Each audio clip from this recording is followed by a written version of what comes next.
And I did speak earlier to Jan Eliasson, the UN Deputy Secretary-General. He's the former Swedish Foreign Minister, and he's an experienced hand in UN humanitarian interventions in Africa and the Balkans.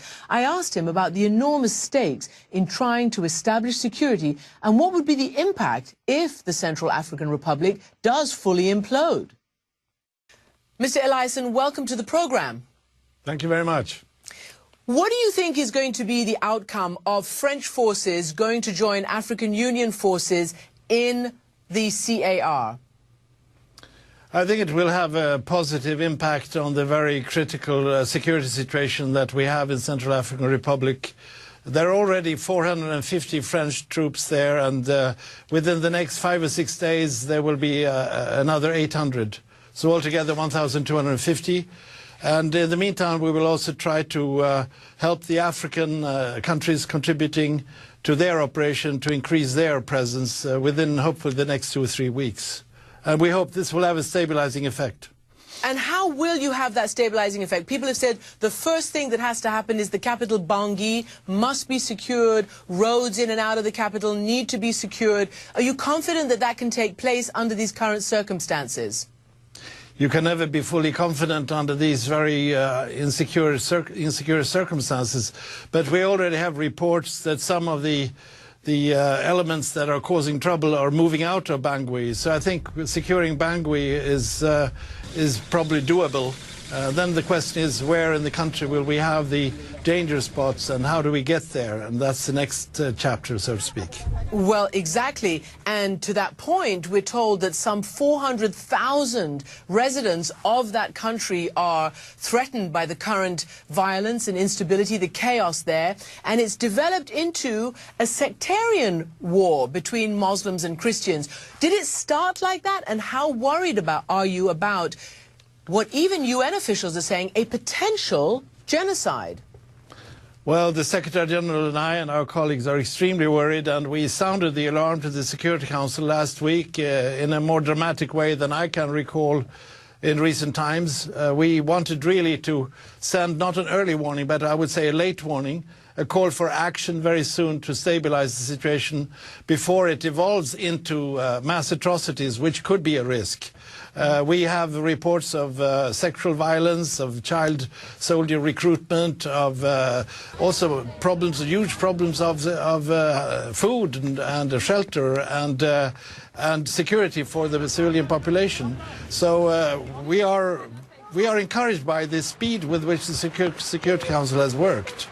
They will probably have a resolution ready by Thursday morning, tomorrow morning, and then we will see the increase on the ground within the next 5-6 days of the French forces, and then similarly from the Africans.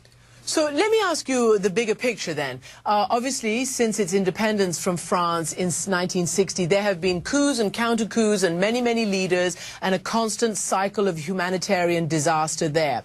We've seen what happened in the Democratic Republic of Congo. For years, this terrible, terrible war and millions of people affected there. And now, an attempt to try to end that. My question to you is, how does one end these cycles of violence? Is it even possible under today's conditions? Well, we have to work in the short-term perspective and in the medium and long-term perspective. In the short term now, we have to stabilize the situation, stop this very dangerous trend of Muslims versus Christians, which brings in an emotional quality to the conflict and could very much spread into something very dangerous. And that's why we have a remarkably strong signal to the Council. Then, of course, you have the problem in some states where you have very weak institutions, you have a huge country, you have very weak infrastructure, you have mineral resources, which is an attractive target for even criminal elements. We have a very bad mix in Central African Republic. And just to be clear, what do you think the prospects are of finalizing this peace deal between the neighboring Democratic Republic of Congo and the M23 guerrillas, who've been defeated militarily, but the full peace agreement hasn't been signed yet? Well, that is another area where we have, I would say, pretty positive developments. Since we set up the strategic framework for the Congo with the involvement of neighboring states, We have also a diplomatic path that we follow, and the M23 and in Kinshasa deal, we hope, will be closed very soon. We've seen terrible, terrible slaughter in that part of Africa over the last 20 years, whether it was the Rwanda genocide of '94, again, the Democratic Republic of Congo, now this. Give me a sense of how important it is that France is stepping up to the plate, first in Mali, now in CAR. It really is shouldering quite a heavy security burden. I commend them for this action in both Mali and in Central African Republic. Secretary-General and I are rather, I would say, disappointed that we so often use the term never again. The very fact that we repeat never again, I think, is a sign that it's about time that we act on serious human rights violations early on. Serious human rights violations are the first signs of something that could turn into mass atrocities. And now this time we are acting late, I must admit, but hopefully not too late. Jan Eliasson, thank you very much for joining me. Thank you for inviting me.